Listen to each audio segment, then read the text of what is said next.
ఎవరు అప్పు అడిగినా నువ్వు మధ్యలో ఉండి గ్యారంటీలు ఇవ్వకు.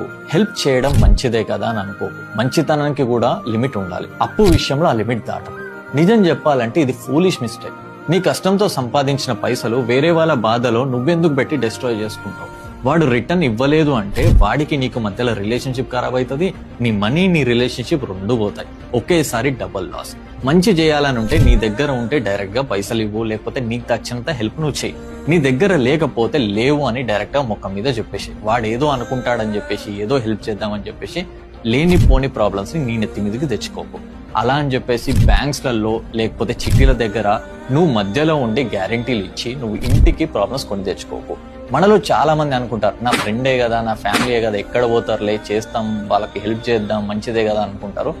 కానీ నువ్వు వాళ్ళకి హెల్ప్ చేయాలని చూస్తున్నప్పుడు వాళ్ళు నీ గురించి ఆలోచించడం లేదు. సో లేనిపోని తలకాయ నొప్పులు పెట్టుకోకు. జర్ర దిమాగ్ పెట్టి ఆలోచించు, నీకే అర్థమవుతుంది.